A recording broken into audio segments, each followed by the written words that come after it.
pujian kita dan doa-doa kita semuanya ya Bapak Ibu Saudara. Selamat malam, salam jumpa kembali di acara Kamis Ministry kita. Kita akan nyanyi sebuah pujian, percaya dan patuh.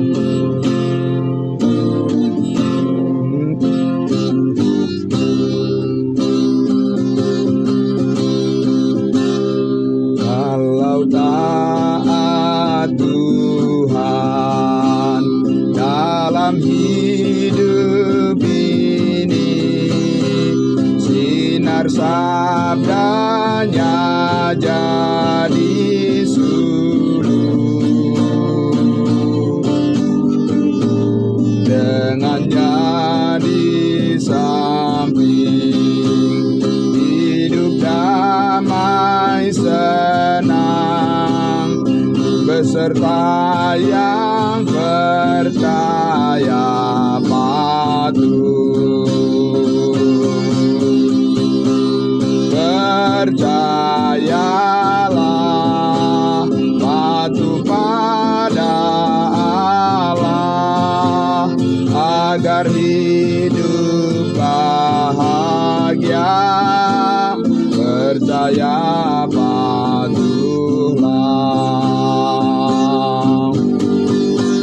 Dalam pencobaan Tuhan besertaku, di hati kesenangan penuh. Bintangnya ku turut, jalannya ku ikut, selamanya percaya patuh. Percayalah, percayalah, patuh pada Allah, agar hidup bahagia. Percaya patuhlah. Percayalah, percayalah, patuh pada Allah, agar hidup bahagia. Percaya patuhlah.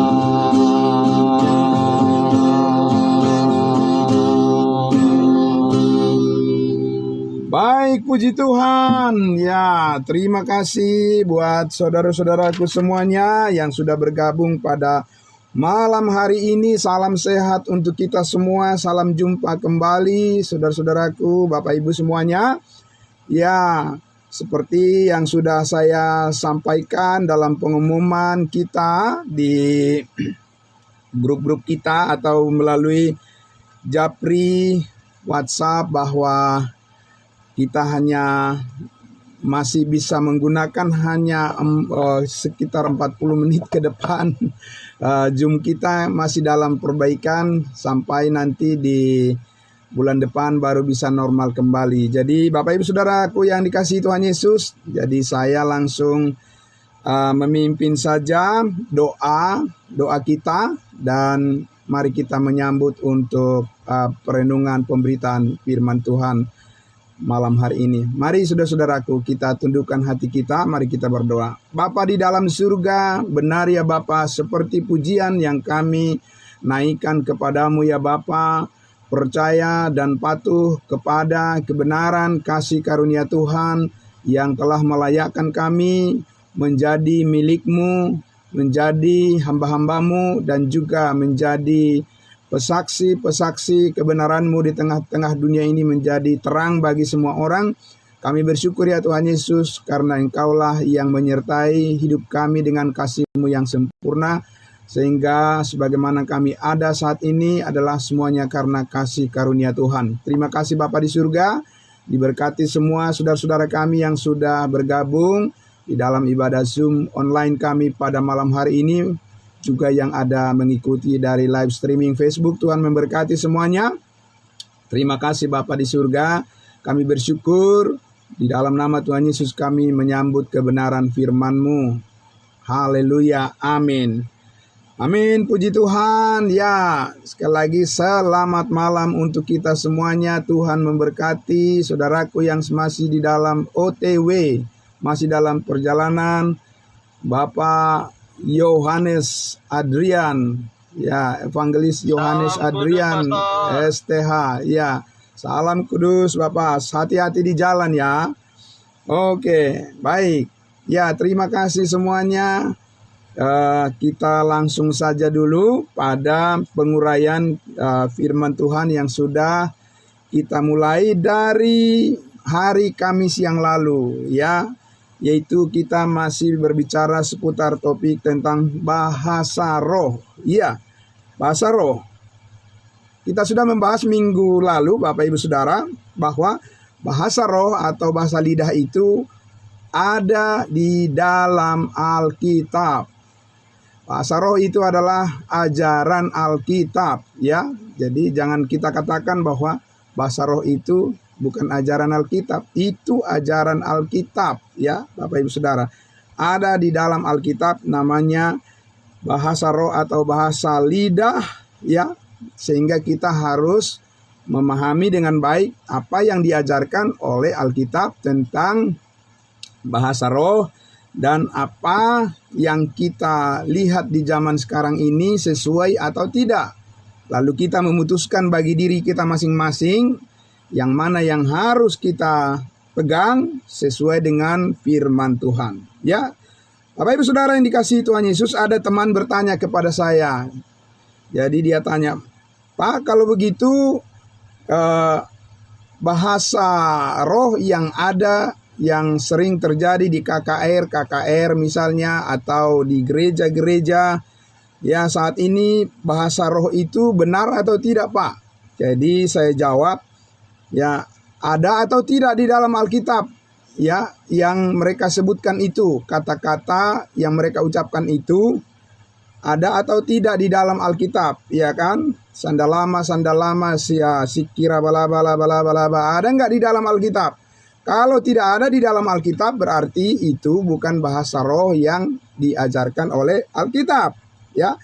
Karena kemarin kita sudah lihat, Bapak Ibu Saudara, bahwa Alkitab mengajarkan bahasa roh itu adalah bahasa manusia yang mudah dimengerti, bukan bahasa malaikat yang anta-beranta, yang tidak jelas dari mana asalnya, kemudian tidak tahu apa artinya, ya, kemudian diucapkan berulang-ulang dan tidak ada yang tahu apa maksudnya. Bukan itu bahasa roh yang kita baca dari Alkitab pada Kamis yang lalu. Dan kita coba akan melihat lagi, Bapak Ibu Saudara, yaitu di dalam Kisah Para Rasul 2, ya. Saya akan membaca sekali lagi, ya, Bapak Ibu Saudara, sekali lagi mohon dimaklumi karena waktu kita yang sangat terbatas, maka saya akan langsung saja membaca setiap ayat firman Tuhan, ya, yang kita butuhkan untuk kita dengar malam ini.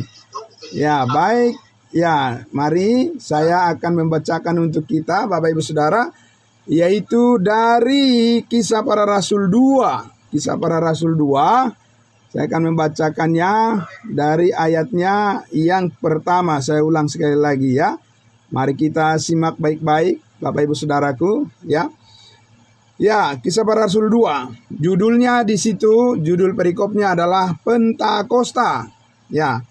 Ketika tiba hari Pentakosta, semua orang percaya berkumpul di satu tempat. Tiba-tiba turunlah dari langit suatu bunyi seperti tiupan angin keras yang memenuhi seluruh rumah di mana mereka duduk. Ya, murid-murid pada saat itu, ya, yang mereka duduk disuruh berkumpul pada saat itu menantikan janji Bapa.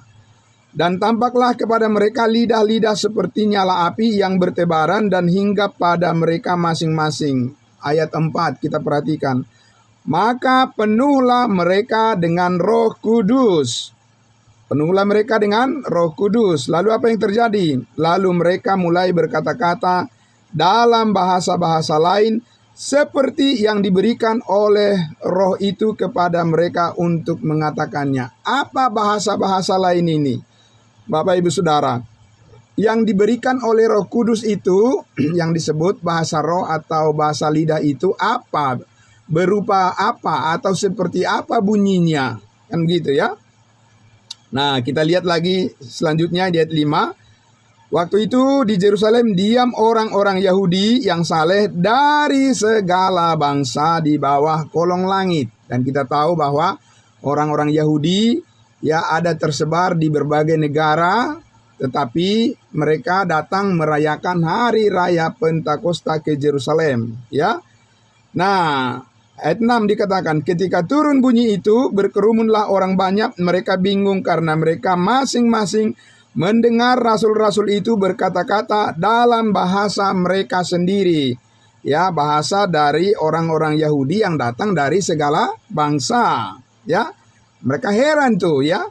Nah, ayat 7, mereka semua tercengang-cengang dan heran lalu berkata, bukankah mereka ini semua yang berkata-kata itu orang Galilea? Siapa itu? Petrus, Yohanes, Yakobus, Thomas, Bartolomeus, dan yang lainnya, yang 120 orang berkumpul ya di loteng itu, loteng rumah itu. Mereka semua berbicara bahasa-bahasa orang-orang dari bangsa-bangsa lain, yang mana ya mereka katakan di ayat 8, bagaimana mungkin kita masing-masing mendengar mereka berkata-kata dalam bahasa kita sendiri, yaitu bahasa yang kita pakai di negeri asal kita. Kalau seumpama di situ ada waktu itu orang Indonesia, berarti apa? Berarti ada orang Indonesia yang mendengarkan dalam bahasa Indonesia ya apa yang dikatakan oleh para rasul itu, bukan? Ya. Ya, Bapak Ibu Saudara. Nah, tetapi waktu itu tidak ada orang Indonesia di situ, tapi artinya bahasa-bahasa dari berbagai negara lain itulah yang didengar oleh mereka ya, sehingga dikatakan didaftarkan di situ paling sedikit 15 ada bahasa yang akhirnya di dalam 15 bahasa itu mereka secara otomatis mendengarkan, walaupun orang Israel itu berbahasa Ibrani ya, karena mereka kan orang Yahudi ya, orang Yahudi ya, orang Israel bahasa mereka adalah bahasa Ibrani, tapi secara otomatis begitu ya. Ya, orang-orang dari berbagai negara, warga negara lain, tapi orang-orang Yahudi yang hadir di situ, mereka semua mendengar di bahasa mereka sendiri. Jadi diterjemahkan secara otomatis begitu ya. Siapa yang menerjemahkan? Roh Kudus ya. Kalau sekarang ini ada Google, ada hasil teknologi sekarang ini bisa menerjemahkan ke berapa ratus bahasa begitu ya. Jadi tinggal di translate saja, translate Google Translate ya Bapak Ibu.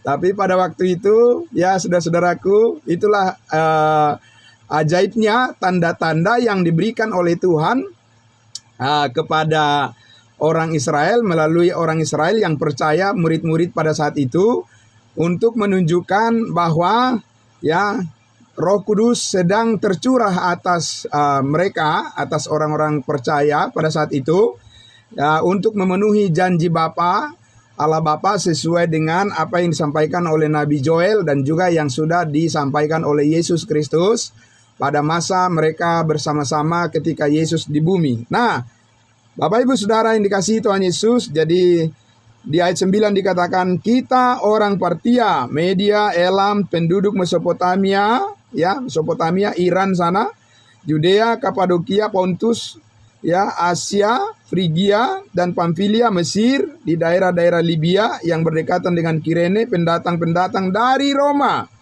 ya, baik orang Yahudi maupun penganut agama Yahudi, orang Kreta dan orang Arab. Jadi di situ pada waktu itu abad pertama ya, orang-orang Arab sudah mendengarkan tentang berita tentang kerajaan sorga ya, yang disampaikan oleh Roh Kudus melalui para murid waktu itu. Jadi orang-orang Arab mendengar dalam bahasa apa? Dalam bahasa Arab ya. tentunya mereka mendengar kesaksian daripada para rasul itu, ya. Kita mendengar mereka berkata-kata dalam bahasa kita sendiri tentang perbuatan-perbuatan besar yang dilakukan Allah, begitu ya. Nah, ayat 12-nya, mereka semuanya tercengang-cengang dan sangat termangu-mangu sambil berkata seorang akan yang lain, apakah artinya ini? Loh, apa maksudnya? Apakah artinya ini? Itu kan dalam bahasa mereka disampaikan, ya kan? Kan di dalam bahasa asal negara mereka, mereka mendengarnya. Kenapa mereka bertanya apa artinya ini? Nah, maksudnya adalah karena mereka itu, Bapak Ibu Saudara, melihat tanda-tanda ajaib itu, mereka ingin tahu apakah ini adalah merupakan tanda keselamatan bagi bangsa Israel, ya, pencurahan Roh Kudus itu, ataukah itu adalah pertanda hukuman bagi mereka. Jadi mereka bertanya-tanya, ya, bukan karena mereka tidak mengerti bahasa dari para rasul itu, mengerti mereka. Tapi tanda keheranan mereka adalah apa tujuannya Tuhan melakukan itu melalui murid-muridnya. Apakah Tuhan akan memulihkan memulihkan bangsa Israel, ya, sesuai dengan apa yang dijanjikan yang di pasal 1 itu kan. Mereka bertanya di ayat 6 pasal 1, maka bertanyalah mereka yang berkumpul di situ, Tuhan, maukah engkau pada masa ini memulihkan kerajaan bagi Israel? Jadi mereka berpikir, ya,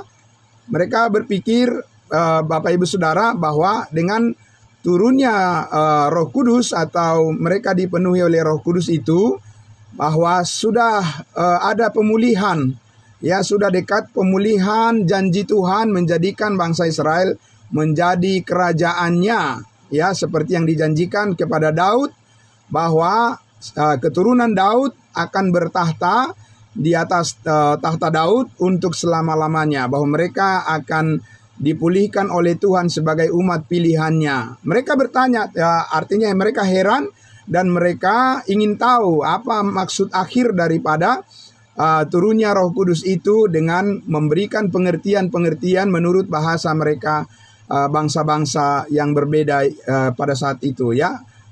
Nah, karena memang mereka tahu bahwa janji Tuhan kepada nenek moyang mereka, bahwa melalui keturunan Abraham semua bangsa di bumi akan diberkati. Gitu ya, Bapak Ibu ya, semua bangsa di bumi akan diberkati. Nah, kebetulan mereka datang dari bangsa-bangsa lain tapi beragama Yahudi. Nah, mereka berharap atau mereka mengantisipasi jangan-jangan dengan turunnya Roh Kudus ini, maka itu adalah merupakan penggenapan daripada nubuat Allah, janji Allah bagi bangsa Israel, pemulihan bagi bangsa Israel. Bapak Ibu Saudara yang dikasihi Tuhan Yesus, ternyata kita tahu sekali lagi bahwa Tuhan Yesus mengatakan, kalian tidak perlu mengetahui saat ini kapan akan kembali Tuhan Yesus ke tengah-tengah mereka untuk memulihkan kerajaannya bagi Israel. Dan Bapak Ibu Saudara yang dikasihi Tuhan Yesus, karena itulah kita akan lebih mendalami lagi tentang bahasa roh ini, bahasa lidah ini. Sebenarnya siapa yang membutuhkannya dan untuk apa? Kan begitu ya, Bapak Ibu Saudara ya. Sehingga jangan dijadikan itu saat ini sebagai patokan bahwa orang begitu rohani atau seseorang satu kelompok tertentu begitu sangat dekat dengan Tuhan karena mereka berbahasa roh katanya. Tapi kita lihat di dalam Alkitab sebenarnya siapa yang membutuhkan bahasa roh dan untuk apa sebenarnya? Ya, kita sudah lihat minggu lalu, coba kita baca sekali lagi Bapak Ibu Saudara. Saya akan langsung saja membacakan, Bapak Ibu Saudara bisa mendengarkannya atau mencatatnya. Dari 1 Korintus pasal 1 ayatnya yang ke-22. Jadi jelas sekali di situ dikatakan oleh Rasul Paulus siapa yang membutuhkan tanda-tanda, ya, dan untuk apa tanda-tanda itu, ya Bapak Ibu Saudara. 1 Korintus 1 ayat 22. Dikatakan di situ, orang-orang Yahudi menghendaki tanda. Orang-orang Yahudi yang menghendaki tanda. Saudara dan saya bukan orang Yahudi, bukan? Iya, kita adalah orang bukan Yahudi. Ya, sehingga karakternya adalah berbeda. Sedangkan dikatakan di situ bagian B-nya, dan orang-orang Yunani mencari hikmat, pengertian. Ya. Jadi Paulus mengatakan yang cocok mencari tanda-tanda itu adalah siapa? Orang-orang Yahudi, ya, orang-orang Israel. Ya, kalau kita bangsa-bangsa lain itu yang cocok bagi kita adalah mencari hikmat, pengertian. Amin.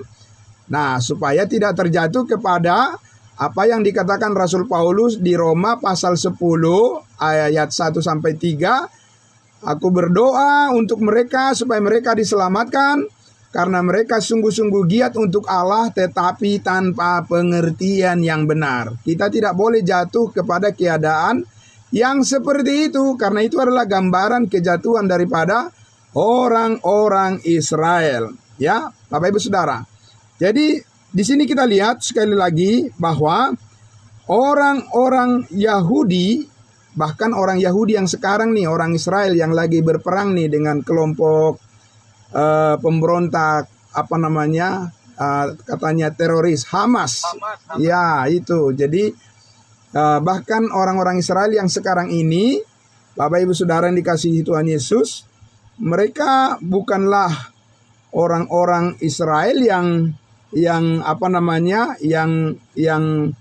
disebut di dalam Alkitab adalah orang-orang Israel yang mengenal kasih karunia Tuhan, ya.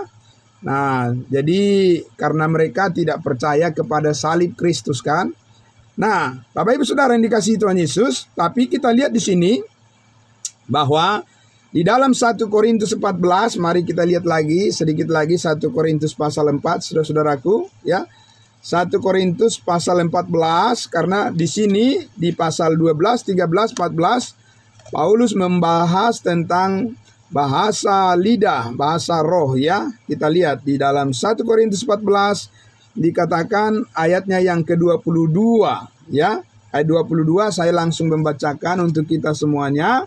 Di situ dikatakan karena itu karunia bahasa roh adalah tanda, bukan untuk orang yang beriman, tetapi untuk orang yang tidak beriman. Nah, jadi kita lihat di situ bahasa roh itu kebutuhan siapa sebenarnya? Ya, Bapak Ibu Saudara, tadi kita lihat bahwa orang-orang Yahudi susah sekali mereka percaya kalau tidak ada tanda.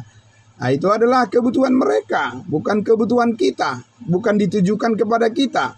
Sebab dikatakan bukan bahasa roh itu bukan untuk orang beriman, tetapi untuk orang yang susah beriman, gitu ya. Apakah Bapak Ibu Saudara dan saya di sini orang yang susah beriman? Kan tidak, ya. Kita adalah orang yang telah dimeteraikan dengan Roh Kudus. Ketika kamu percaya, sudah dimeteraikan dengan Roh Kudus. Bukan orang yang susah percaya kita karena ingin melihat tanda, melihat penglihatan-penglihatan atau mimpi-mimpi, tidak. Karena iman timbul dari pendengaran. Amin. Ya, kamu di dalam Yesus karena kamu telah mendengar firman kebenaran, yaitu Injil keselamatanmu. Ketika kamu percaya, langsung dimeteraikan dengan Roh Kudus. Itulah kita, karena kita memperoleh pengertian atau hikmat sorgawi namanya. Ya, pengertian kebenaran itu namanya adalah hikmat sorgawi. Dan itu yang Allah saat ini karuniakan kepada semua orang yang percaya sebagai jalan untuk mengenal Yesus Kristus yang sorgawi. Ya, bukan Yesus Kristus yang hidup ketika dia sebagai firman daging, ya. Ya, firman yang menjadi daging. Ya, sekarang tidak lagi kita mengenal Yesus sebagai firman, mengenal dia sebagai firman daging, tapi kita mengenal Yesus saat ini adalah yang sudah bangkit menjadi roh, ya. Tuhan yang sudah bangkit dari antara orang mati dan yang telah menyelamatkan kita oleh karena penebusan oleh darahnya, sekali untuk selama-lamanya kita dikuduskan. Itulah yang kita kenal saat ini. Sehingga Bapak Ibu Saudara, kita sedikit lagi saya ingin mengajak kita untuk melihat dari mana pintu masuknya bahasa roh palsu. Ya, dari mana pintu masuknya itu Bapak Ibu Saudara? Ya, pintu masuknya dari mana? Kita lihat dulu dari Markus pasal 16 ya. Saya ajak kita melihat ya, kita karena waktu yang terbatas kita akan langsung membaca saja dari Markus pasalnya yang ke-16. Saya membacakannya, Bapak Ibu Saudara bisa memperhatikan ya, bisa merenungkan dan bisa mencatatnya. Markus pasal 16 mulai dari ayatnya saya membacakan mulai dari ayatnya yang ke-17 ya. 17 atau saya baca dari ayatnya yang ke-14. Akhirnya ia menampakkan diri kepada ke-11 orang itu ketika mereka sedang makan, dan Yesus sesudah bangkit, ya, Yesus mencela ketidakpercayaan dan kedegilan hati mereka, murid-murid yang tadi itu, yang berkumpul itu ya. Dan oleh karena mereka tidak percaya kepada orang-orang yang telah melihat dia sesudah kebangkitannya. Ya, murid-murid pun tidak percaya akan kebangkitan Yesus ya. Nah, kok bisa ya? Ya, kita lihat di ayatnya yang ke-15. Lalu ia berkata kepada mereka, "Pergilah ke seluruh dunia, beritakanlah Injil kepada segala makhluk. Siapa yang percaya dan dibaptis akan diselamatkan. Ya, tetapi siapa yang tidak percaya akan dihukum." Nah, itu ya. Ya, kepada siapa ini? Bapak Ibu Saudara. Ayat 17. Tanda-tanda ini akan menyertai orang-orang percaya. Nah, itu ya. Tanda-tanda ini akan menyertai orang percaya. Orang percaya yang mana nih? Wow, semua orang percaya begitu ya. Semua orang Kristen akan disertai oleh tanda-tanda ini. Amin, saudaraku. Amin, katanya. Ya, katanya. Ya, tapi kita lihat dulu. Ya, tanda-tanda apa? Mereka akan mengusir setan-setan demi namaku. Mereka akan berbicara dalam bahasa-bahasa yang baru bagi mereka, yaitu bahasa roh tadi itu ya. Nah, ayat 18. Mereka akan memegang ular, dan sekalipun mereka minum racun maut, mereka tidak akan mendapat celaka. Mereka akan meletakkan tangannya atas orang sakit, dan orang itu akan sembuh. Ada di antara yang hadir di sini yang punya karunia ini? Ya, Bapak Ibu Saudara yang dikasihi Tuhan Yesus. Pahamilah dengan baik kekeliruan pintu masuk ya daripada bahasa roh palsu itu adalah karena apa? Karena mereka tidak bisa membedakan program Allah saat ini. Bahwa program Allah saat ini bukanlah program Allah yang dikhususkan kepada bangsa Israel memberkati seluruh umat manusia di dunia. Tidak. Ya, tapi saat ini adalah program Allah, yaitu melalui kasih karunia-Nya, anugerah-Nya, ya, atas pengorbanan Yesus Kristus di atas kayu salib, keselamatan dikaruniakan secara cuma-cuma. Jadi itu bukan melalui karunia-karunia yang diperuntukkan kepada umatnya Israel. Jadi dari situ pintu masuknya Bapak Ibu Saudara, karena mereka tidak bisa membedakan bahwa saat ini program Allah adalah memberkati bangsa-bangsa lain tanpa melalui bangsa Israel. Sekali lagi, bahkan bangsa Israel yang sekarang ini yang sedang lagi berperang dengan kelompok katanya teroris Hamas itu ya. Mereka itu, orang Israel itu bukanlah orang Israel yang saat ini adalah sama seperti yang di dalam Alkitab, bahwa mereka adalah orang-orang yang menerima kebenaran Kristus. Tidak, Bapak Ibu Saudara. Orang Israel sekarang ini mengikuti bangsa lain.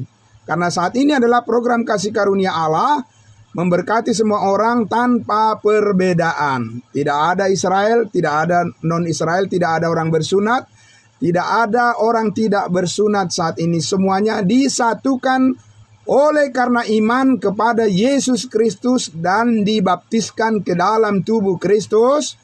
Satu iman, satu tubuh, satu baptisan. Ketika percaya dimeteraikan dengan Roh Kudus, diselamatkan pasti satu kali untuk selama-lamanya. dan akan diakhiri nanti pada saat pengangkatan di awan-awan. Amin. Nah, Bapak Ibu Saudara yang dikasihi Tuhan Yesus, maka di sini kita lihat ya apa yang dikatakan oleh Rasul Paulus, yang disampaikan oleh penulis Markus tadi, bahwa kalau Tuhan sedang menjalankan programnya melalui bangsa Israel, maka tanda-tanda itu akan selalu menyertai mereka. Mereka akan bisa menyembuhkan sakit penyakit ya. Saudara-saudaraku, dengan mudah mereka akan memperoleh karunia-karunia itu. Ya, sekarang ini ada orang-orang yang mengklaim bahwa dia punya karunia penyembuhan. Kemana saja waktu masa Covid, saudara? Ya, kemana saja? Ya kan, kalau punya karunia itu, kenapa itu dibiarkan pada mati itu banyak orang yang meninggal sia-sia? Ya kan? Nah, sehingga saudara-saudaraku yang dikasihi Tuhan Yesus, kita mengenali dengan baik yang mana yang menurut firman Tuhan. Ya, jadi tidak semua yang dari mimbar disebutkan amin saudara, amin. Ya kan? Amin saudara, amin. Pahamilah dulu kebenaran firman Allah, baru aminkan apa yang dikatakan oleh orang lain. Supaya apa? Supaya jangan giat-giat untuk Allah tetapi tanpa pengertian yang benar. Melainkan giat untuk Allah disertai dengan pengertian yang benar, melakukan segala sesuatu seperti untuk Tuhan bukan untuk manusia. Karena kita tahu dari Tuhanlah kita menerima upah yang dikaruniakan kepada kita, yang setia kepada kebenaran kasih karunia Allah. Kristus adalah kepala, Kristus adalah Tuhan dan kita adalah hambanya. Nah, Bapak Ibu Saudara yang dikasihi Tuhan Yesus, saya mengajak kita satu lagi, kita akan baca bagian dari 1 Korintus pasal 12 ya, 1 Korintus pasal 12 ayatnya yang saya bacakan ini karena waktu kita sedikit lagi ya. 1 Korintus pasalnya yang ke-12 ayatnya yang 1 Korintus pasal 14 maksud saya, pasal 14 ayatnya yang ke-5 saya membacakan mulai dari ayat 5 ya. 1 Korintus 14 mulai dari ayat 5, demikian firman Tuhan. Aku suka supaya kamu semua berkata-kata dengan bahasa roh, kata Paulus ya. Nah, tetapi lebih daripada itu supaya kamu bernubuat, menyampaikan firman Tuhan. Sebab orang yang bernubuat lebih berharga daripada orang yang berkata-kata dengan bahasa roh, kecuali kalau orang itu juga bisa menafsirkannya, sehingga jemaat dapat dibangun. Harus ada penafsirnya. Kalau nggak ada penafsirnya, maka bahasa roh itu tidak bisa dikatakan berasal dari Tuhan. Ya, kita lihat di ayatnya yang ayatnya yang ke-6. Jadi saudara-saudara, jika aku datang kepadamu dan berkata-kata dengan bahasa roh, apakah gunanya itu bagimu jika aku tidak menyampaikan kepadamu penyataan Allah atau pengetahuan atau nubuat atau pengajaran? Ayat 9. Demikianlah juga kamu yang berkata-kata dengan bahasa roh, jika kamu tidak mempergunakan kata-kata yang jelas, bagaimanakah orang dapat mengerti apa yang kamu katakan? Kata-katamu itu sia-sia saja kamu ucapkan di udara. Ada banyak, entah berapa banyak macam bahasa di dunia, sekalipun demikian tidak ada satupun di antaranya yang tidak mempunyai bunyi yang tidak berarti. Jadi Bapak Ibu Saudara, kesimpulan kita dari sini adalah bahwa setiap kali kita mendengar orang mengatakan itu adalah bahasa roh, tapi kalau tidak bisa diartikan ya dengan bahasa kita sendiri, maka itu adalah bahasa roh yang palsu ya, atau bahasa roh yang bukan berasal dari firman Tuhan. Nah, Bapak Ibu Saudara, Paulus mengatakan sampaikanlah bahasa yang jelas, bahasa yang dapat dimengerti, yaitu Injil keselamatan. Yesus mati hapus segala dosa. Siapa yang percaya pasti diselamatkan sekali untuk selamanya. Jauh lebih berguna daripada bahasa roh, beribu-ribu bahasa roh. Amin.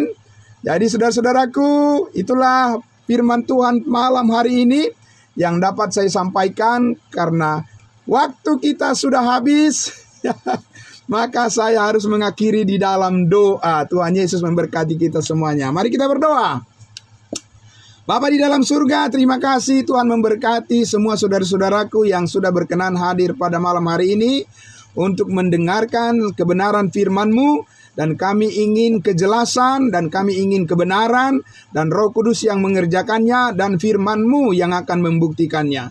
Terima kasih Bapa di dalam surga. Sekali lagi kami akan lanjutkan di hari Kamis depan. Tuhan memberkati semua saudara-saudaraku yang sudah berkenan mendengarkan kebenaran firman-Mu pada malam hari ini. Di dalam nama Tuhan Yesus kami berdoa. Haleluya, haleluya, amin. Amin, terima kasih saudara-saudaraku semuanya. Itulah waktu yang sangat pendek buat kita. Bersabar dulu ya saudara-saudaraku ya. Sampai hari nanti bulan November baru kita bisa normal kembali. Kita bisa banyak waktu menggunakan diskusi kita atau sharing firman Tuhan. Terima kasih juga untuk semua yang mengikuti live streaming dari Facebook maupun nanti di YouTube. Tuhan memberkati semuanya. Selamat malam. Puji Tuhan. Amin. Terima kasih. Shalom. Salam kudus buat kita semuanya.